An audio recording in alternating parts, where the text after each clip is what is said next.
आज 7 अप्रैल 2023 को बोधिसत्व बाबा साहेब डॉक्टर भीमराव अम्बेडकर जी की प्रतिमा का अनावरण गांव हरसाणा तहसील लक्ष्मणगढ़ जिला अलवर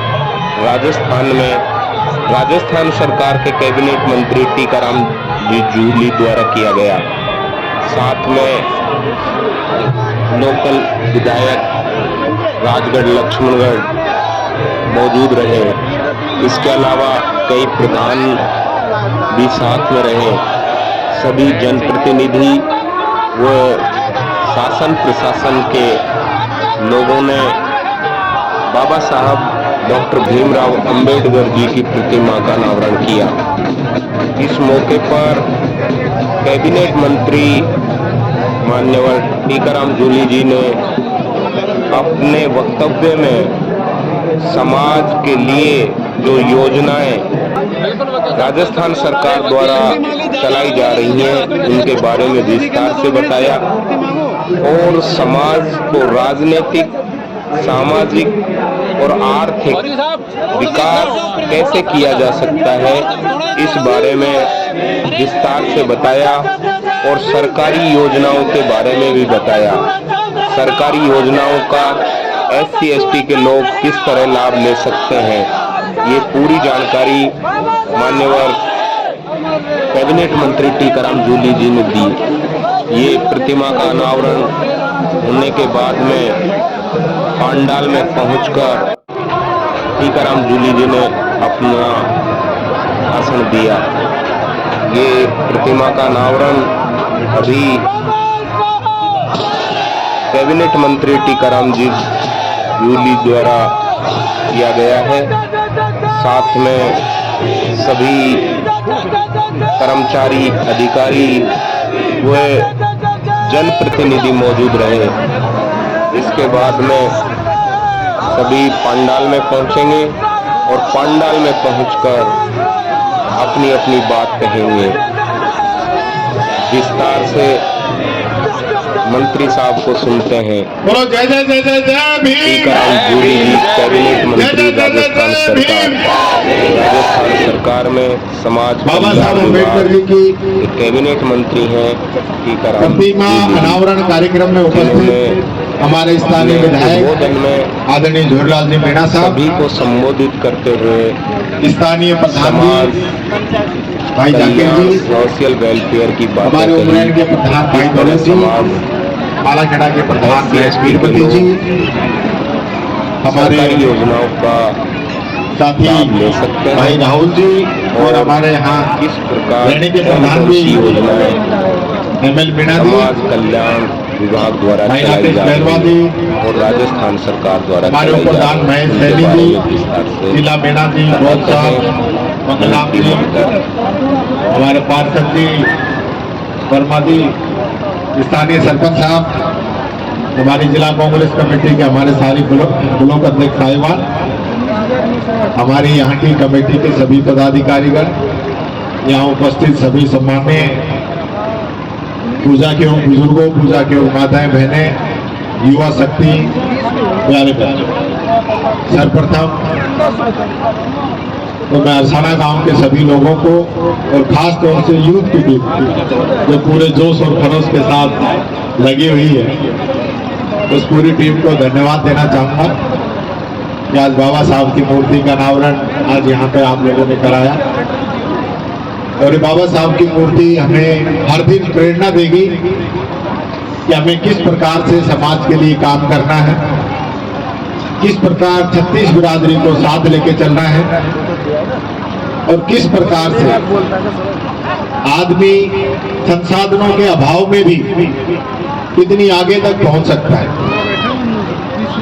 आज जितने लोग यहाँ पे बैठे हैं, यहाँ पे जो सबसे गरीब आदमी आज BPL का भी आदमी होगा, उसकी जो परिस्थितियां हैं उनसे भी कहीं 100 गुना विपरीत परिस्थिति उस समय बाबा साहब अम्बेडकर के सामने थी, जब उन्होंने अपनी पढ़ाई की और इस समानता की लड़ाई लड़ी। हमारे और आपके सामने आज वो चीजें नहीं है, हमें तो आज खुला आसमान मिला है जो बाबा साहब ने हमें दिया है। लेकिन उस समय सारी चीजें नहीं थी। लेकिन इन सबके बावजूद जिस व्यक्ति ने संघर्ष करके पूरे देश के पिछड़ों को इतना बड़ा संविधान के अंदर मदद की, कायदा दिलाया, वो बाबा साहब अम्बेडकर ही कर सकते हैं। बाबा साहब अम्बेडकर अमेरिका की जिस यूनिवर्सिटी के अंदर पढ़े, उसमें रिसर्च हुआ कि यहाँ सबसे समझदार इंटेलिजेंट बच्चा कौन था इसमें पढ़ने वाले बच्चों में, उसमें नाम निकल के आया बाबा साहब भीमराव अम्बेडकर। क्योंकि पूरी दुनिया का सबसे इंटेलिजेंट लड़का अगर कोई था तो बाबा साहब अम्बेडकर। ये हमारे लिए बड़े गर्व की बात। और बाबा साहब ने कोई लड़ाई एक हमारे समाज के लिए भी नहीं लड़ी, उन्होंने हर उस पिछड़े के लिए लड़ी जिसको कहीं ना कहीं दबाया जाता था, कुचला जाता था, आगे नहीं आने दिया जाता था, उसको आगे लाने की बात कही। और उन्होंने यही बात संविधान के अंदर भी कही कि कोई भी देश तभी तरक्की कर सकता है जब उसके हर नागरिक को समान अधिकार हो। आज राजा का भी वही अधिकार है संविधान के अंदर, और एक बीपीएल के आदमी का भी वही अधिकार है संविधान के अंदर। ये बाबा साहब अम्बेडकर ने दिया। और इसलिए चुनाव होते हैं, इसलिए हर 5 साल में जब भी कोई चुनाव होता है तो हमारी ताकत के वास्ते चाहे कोई जितना बड़ा आदमी हो, वो आके हमें कहता है कि आप मेरी मदद करना, आशीर्वाद मांगता है। अब ये हमारे ऊपर है कि हम उस समय क्या सोच के वोट देते हैं, ये हमें देखना पड़ेगा। और बाबा साहब के जो सपने थे वो किस प्रकार हम पूरे कर सकते हैं, ये हमें सोचना पड़ेगा। आज समाज को 3 चीजों के अंदर आगे बढ़ने की जरूरत है, सामाजिक, आर्थिक और राजनीतिक। सामाजिक की भी बात यह है, मैं कहना चाहूंगा आप सब लोगों से कि हमारी किसी भी जाति, किसी भी धर्म की भी, किसी भी संप्रदाय से लड़ाई नहीं होनी चाहिए। हम सबको साथ लेके चले, सबसे समान रूप से हमारा आना जाना बातचीत रहे, हम अलग कट के नहीं रहे। हम समाज से अलग नहीं है, हम भी उसी समाज के हक है, हमारा हक है। हम उस समाज के अन्य जो समाज है उन्हीं के साथ हमें उसी बराबरी के साथ हमें रहना चाहिए। और इसकी जिम्मेदारी हम लोगों की है कि हम अन्य समाज से भी उसी प्रकार के संबंध बना के रखें। दूसरी है आर्थिक, जो सबसे महत्वपूर्ण बात है जिसमें हम सब लोग आज भी बहुत पिछड़े हुए हैं। अभी हम अगर इंडस्ट्री की बात करें, क्योंकि अर्थ जो है पैसा है वो सबसे ज्यादा फैक्ट्रियों से, उद्योग धंधों से ही आता है। और अगर हम बात करें उद्योग धंधों की, तो यहाँ जितने भी लोग बैठे हैं, आप लोग बताओ, आप लोगों में कितने लोगों का आपका खुद का व्यवसाय है जो उद्योग को, फैक्ट्री को, इंडस्ट्री किसी ने लगा रखी? किसी की नहीं। बहुत कम लोग हैं पूरे जिले में, हम गिनेंगे तो कोई मुश्किल से 100-50 आदमी मिलेंगे जिनका छोटा मोटा कोई बिजनेस जिन्होंने शुरू किया। उसके अंदर भी हमें आने की जरूरत है। हमारे अंदर टैलेंट की कमी नहीं है। हमें डर लगता है कि हमारा जो थोड़ा बहुत पैसा ये भी कहीं बर्बाद नहीं हो जाए। रिस्क हमें लेना पड़ेगा। हमारे आने वाली पीढ़ी को सरकार की तरफ से मैं ये कहना चाहूंगा, हमारी इस सरकार ने, अशोक गहलोत जी की सरकार, कृषि से रिलेटेड कोई भी काम कोई भी व्यक्ति करना चाहे, 75% सब्सिडी, 25% बिना ब्याज की, और सारी टैक्सों के अंदर छूट, कोई कन्वर्जन का चार्ज नहीं, बिजली के अंदर छूट है, किराए के अंदर छूट है, हर प्रकार की छूट है। हम अगर करना चाहें तो कोई भी काम कृषि से जुड़ा हुआ कोई भी काम हम कर सकते हैं। दूसरा सबसे महत्वपूर्ण निर्णय जो लिया गया इस सरकार ने, रिको के अंदर हमारे लोगों को स्पेशल रिजर्व प्राइस पे प्लॉट हम ले सकते हैं। अभी रिको के इंडस्ट्रियल एरिया बनेंगे, हमें 100 रुपए की चीज 20 रुपए में मिलेगी, हमें लेनी चाहिए। उसमें उद्योग अपना लगाना चाहिए। और आप अगर उद्योग लगाने से डरते हैं कि हमको घाटा हो सकता है, तो 50% में राजस्थान सरकार आपका पार्टनर बनेगी। ये आप लोगों के लिए है, एससी और एसटी के लिए। आधा पार्टनर आप राजस्थान सरकार को बना सकते हो, रिको को बना सकते हो। ये अशोक गहलोत जी ने इस बजट के अंदर विधानसभा के अंदर बिल पारित कर दिया। तो 75% पैसा सरकार देगी, बचा हुआ 25% पैसा बिना ब्याज के देगी। आप मेरी बात समझ रहे हो ना? 1 करोड़ रुपए का काम करोगे तो 75 लाख सरकार सब्सिडी देगी। आपको 25 लाख ही लगाना है और 25 लाख रुपए जो आप लगाओगे उस पे 8% ब्याज की सब्सिडी देगी, यानी 9% में जो पैसा मिलता है उसमें 8% राजस्थान सरकार देगी। यानी कि अपन जो रुपया सैकड़ा 2 रुपया सैकड़ा की बात करते हैं तो 5 पैसा 10 पैसा सैकड़ा में आपको पैसा राजस्थान सरकार देगी। इसमें आप अपना बिजनेस कर सकते हैं। ये युवाओं से मैं कहना चाहूंगा, आप लोग ऑनलाइन में इसके लिए कागज निकालें और अपना काम शुरू करें। 10 लाख का करें, 20 लाख का करें, 50 लाख का करें, करिए तो सही, एक शुरुआत तो करिए आप। दूसरी बात, तीसरी जो सबसे महत्वपूर्ण है वो है राजनीति। राजनीति के अंदर हमें आगे आना पड़ेगा। आज सबसे जो बड़ी बात है वो मैं कहना चाहूंगा कि हम लोग राजनीति के अंदर कम इंटरेस्ट लेते हैं और हम लोग चाहे खुद लड़े या कोई हमारे वोट से जीत रहा हो उसमें हमारी पूरी भागीदारी उसके साथ होनी चाहिए। आज हमारे लोगों को जिता के उनका सहयोग हमें करना चाहिए। पर सबसे बड़ी जो बात मैं बताऊं आप लोगों को कि यहाँ SC/ST के ज्यादा लोग यहाँ पे मौजूद हैं और SC/ST का जो भी नेता बनता है तो उसके पब्लिक तो साथ लग जाए, लेकिन समाज का जो जागरूक वर्ग है ना वो सबसे पहले उन SC/ST वालों को ही गिराता है, क्योंकि उनको लगता है कि इनका नंबर कटेगा जब हमारा नंबर आएगा। सीटें तो लिमिटेड है और इसी का खामियाजा समाज को भुगतना पड़ता है। अब अलवर जिले के अंदर तो SC की सीटें हुई कठुमर और ग्रामीण। अब हमारे समाज के जितने भी जो लड़ना चाहते हैं, क्योंकि दो तो लड़नों का चाहिए, लड़ना तो 200 से ऊपर चाहिए। अब वो 200 से ऊपर जो लड़ना चाहते हैं वो 198 लोग हम 2 लोगों के पीछे लगे रहते हैं कि ये दोनों निमटी तो हमारा नंबर आ गया, और वो कोई मौका छोड़ते नहीं, चाहे वो अधिकारी हो चाहे कर्मचारी हो, जो 60 साल तक के सर्विस में रहे हो, समाज के नाम पे चाहे किसी का 1 पैसे का फायदा नहीं किया हो, पर जैसे रिटायर हुए तो समाज के सबसे बड़े हितैषी बन जाते हैं, जैसे भाई इतने ही बहुत मदद करें।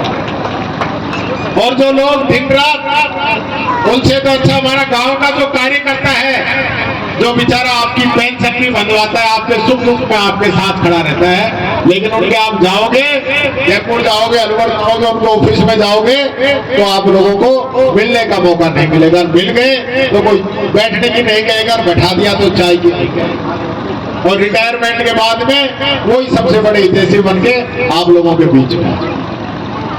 मेरी इस बात का कोई बुरा नहीं मान, ये हकीकत।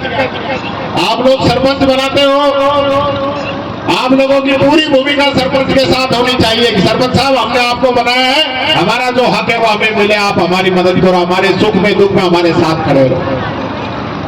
आप प्रधान बनाते हैं, MLA बनाते हैं, MP बनाते हैं, आप लोगों की हिस्सेदारी उसके अंदर होनी चाहिए कि हमारे वोट से आप बने हैं, हमारे समाज ने आपका वोट दिया है और आज हमें दुख है, तकलीफ है तो आप हमारी मदद करें। हम क्या करते हैं, मदद तो मांगते नहीं, हम ये कहते हैं अगली बार देखेंगे इसको, अब उसको तो अगली बार हम मदद चखा देंगे, लेकिन हमारा नुकसान बहुत बड़ा हो जाता है। इसलिए बातचीत जारी रहनी चाहिए।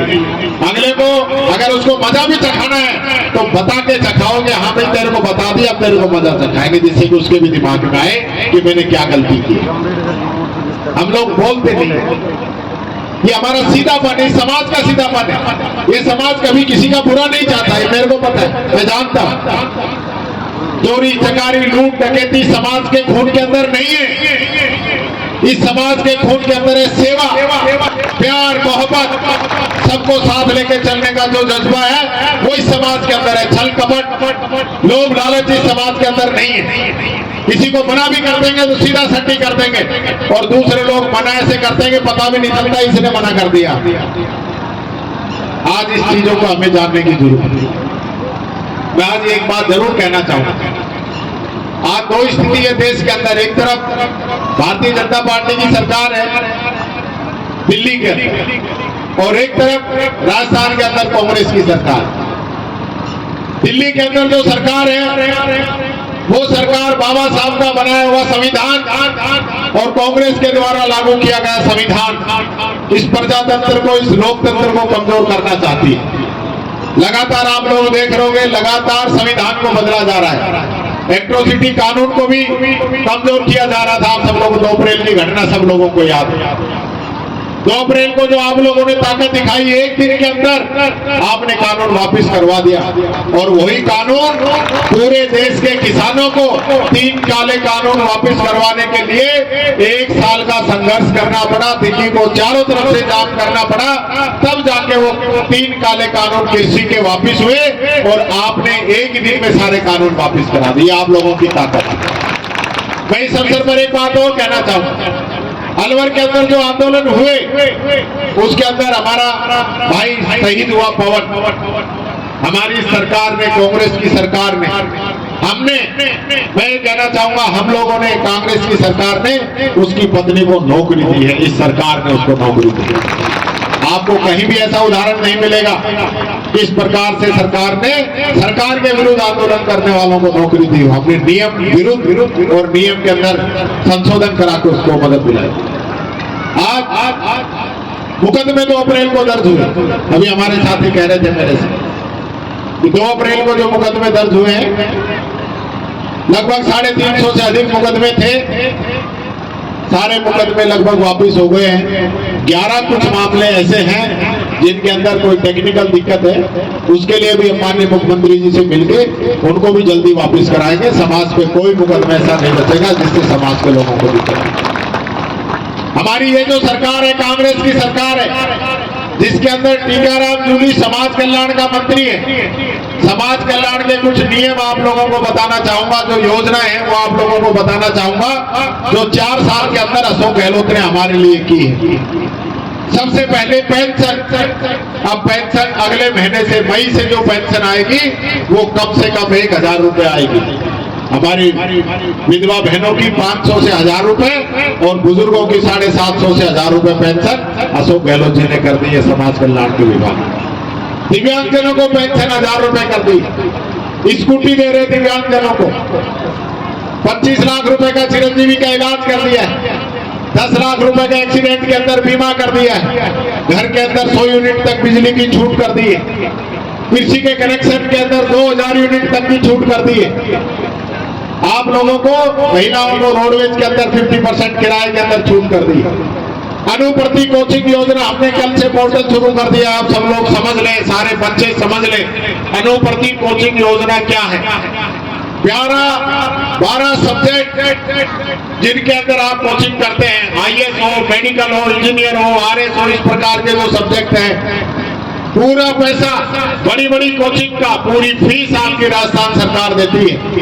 रहने के लिए 40-50 हजार रुपए अलग से खाने का आप लोगों को राजस्थान सरकार देती है।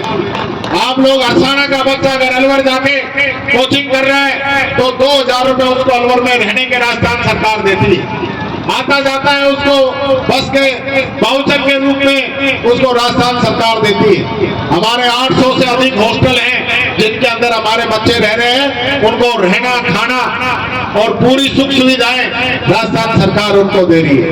और पहली बार हमारे जितने भी हॉस्टल हैं, सारे हॉस्टल के अंदर लोग कहते थे कि आपके हॉस्टल सड़ते हैं, आपके रजाई गद्दे तकिए वहां पे सड़ते हैं।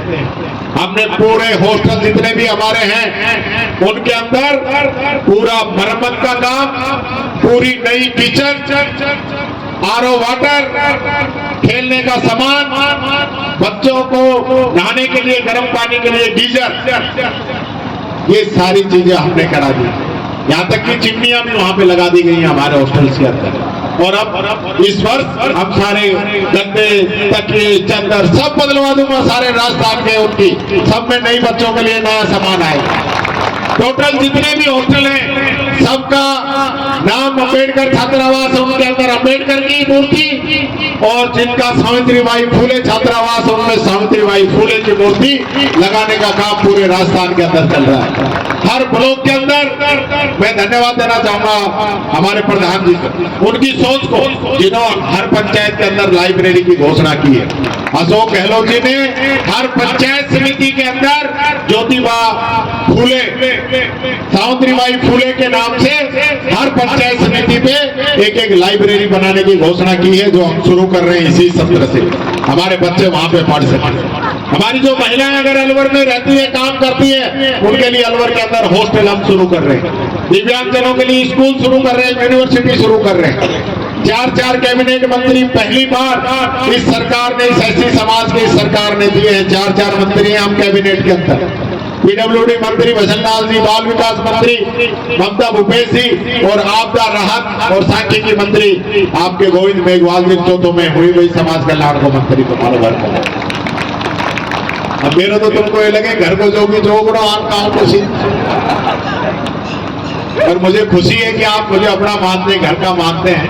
पर ये छोटी बात नहीं है। इतिहास के अंदर 75 साल हो गए देश को आजाद हुए, राजस्थान के अंदर पहली बार 4 कैबिनेट मंत्री एससी के बने हैं और 5 मंत्री एसटी के बने हैं। पहली बार 75 साल के बाद में पहली बार पूरा कोटा मिला है। पहली बार 75 साल में चीफ सेक्रेटरी निरंजन आर्य, पहली बार चीफ सेक्रेटरी एससी का बना है 75 साल के अंदर इस सरकार। एससी एसटी कानून, राजस्थान के अंदर एससी और एसटी की जितनी आबादी है उसी आबादी के हिसाब से राजस्थान का बजट खर्च किया जाएगा।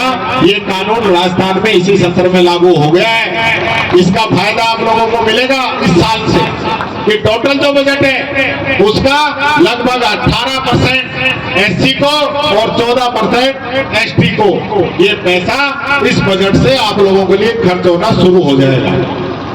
ये कानून बना दिया अशोक गहलोत ने राजस्थान के। पुरानी पेंशन, हमारे सारे कर्मचारी भी बैठे हैं गुरुजी, पुरानी पेंशन भी, आरजीएचएस भी कितनी बढ़िया इसकी।